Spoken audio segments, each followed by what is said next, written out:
here. This is the plastic tubing from the back of the boat that your rudder lines run in. This is the tiny O-ring that sits up inside this tube. Then you run your rudder line through that to stop water running down this tube and into your hull. Tiny little O-ring. So what I'm doing is I'm using this spline rubber, 4.5mm fly screen spline rubber that holds your fly screen into your frame. Cutting about a ½ inch length, sliding that up into the tube and then running the line through that. So you, instead of relying on one tiny little O-ring, you've got about a ½ inch of rubber up in the tube like so. Okay? So it sounds pretty straightforward and simple, but as I found out, you had to do a few things to make it fit. The size of the tubing, the outside diameter is perfect. About a ½ inch length, thereabouts. You don't want it too long because it causes too much friction on your cord, on your rudder line as it's going back and forwards. Okay, so once you've got that cut, now you have to drill the centre hole out so the line will fit through it. As you see, that's the rubber piece of this stuff. The external size is perfect. You just give it a wriggle and a shake and push it in. It's a tiny bit of a snug fit, which is good, but because it's a snug fit, as you push it in, it closes the hole up in the middle. So, what we have to do is, with the new piece you've just cut, you get yourself a drill bit that is just a little bit bigger than the hole in the centre of the tube. I've used 4 different size drill bits to finally get to the correct size. You've got to do this little bit. If you rush it, you wind up chewing out the side of the tube or something like that. Right.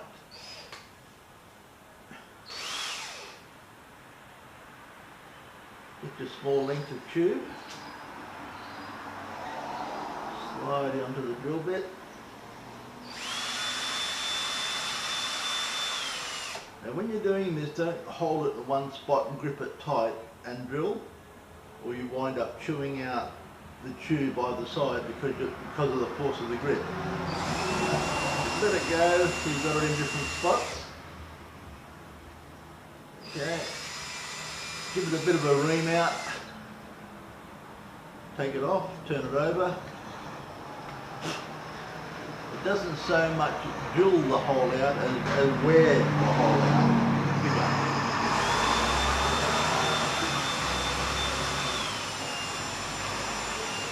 Okay, once you've done that, change drill bits to the next size up. Rush it by using too big of drill bits, it doesn't work.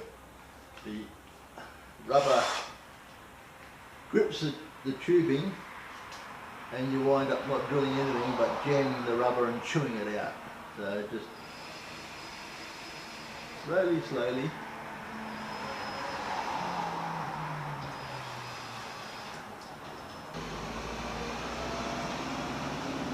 Round.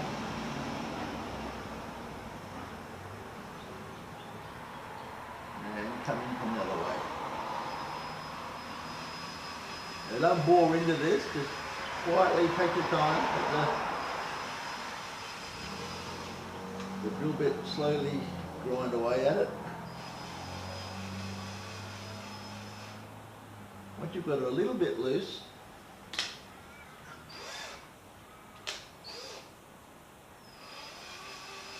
I have the drill in reverse, so it's trying to work its way off.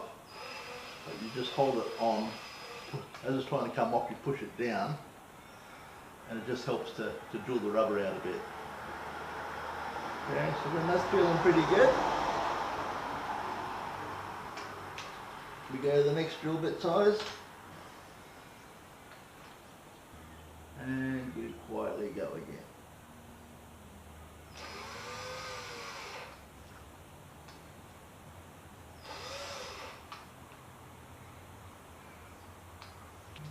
Okay, once you get it through, take it off, come back the other way.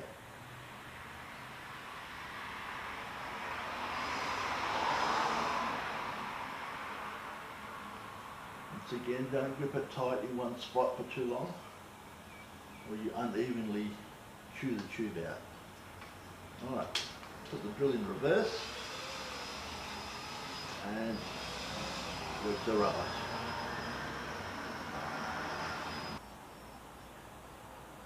Okay, just keep quietly working it, quietly working it.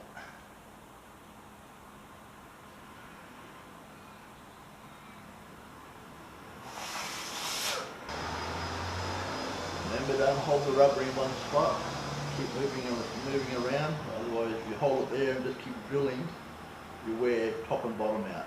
You need to keep the whole tube grinding so it chews out evenly.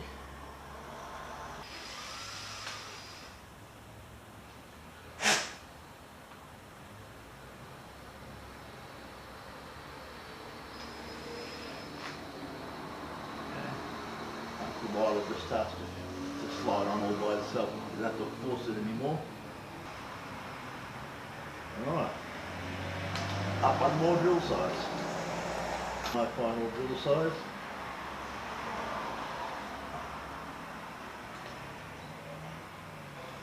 The one I just used, when you push this bit of tubing, rubber up inside the tubing, it just squishes it just a teeny bit, makes the hole smaller, and then your string, you get your rudder string through, but it's pretty tight. There's a bit of a friction. So just go up to the next size and drill him out. This time when you put it all together and slide that up into the tube, it should make a... Okay.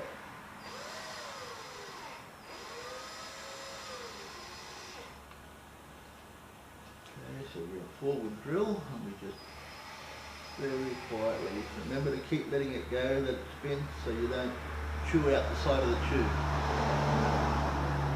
It's a little bit snug at first, but it'll quietly wear out. And around again.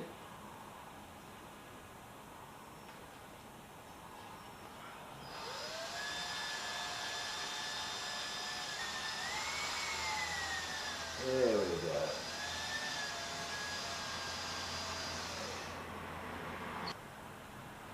Okay, that should do it.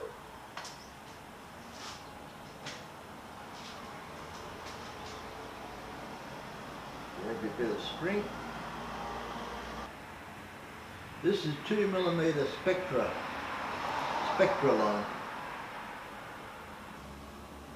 Okay, that goes through there. Like so. And it's a little bit of a loose fit. But that's fine, because once you slide that up into the tubing, like so, it squishes it just a tiny bit, and that makes just enough friction to hopefully keep the water out. It does go up here very easily, it's a little bit of fiddling.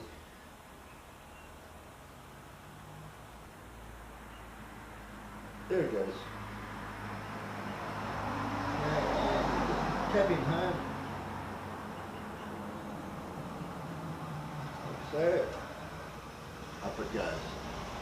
But when you're assembling your string lines, you don't put this in here, you put it over your strings. I'll show you that later. But that's it, that goes in there, and your string slides through that. Oops. Instead of relying on that tiny little O-ring I just dropped on the floor, you've got about a ½ inch of, if you like, elongated O-ring. So that's how that goes together. That's what I've done on this. So if it works so good there, why don't you put some on this end and another one on the other end? The problem with that, if you get water in your line and there's just enough friction to hold the water in the line because of your two rubbers either end, now you've got water sitting in the middle, quietly perhaps rotting your lines out. So you want one end, if water can drain in, then it can drain out also. But if you rubber both ends, you might wind up with a puddle of water in the middle all the time. So just put one end. Okay.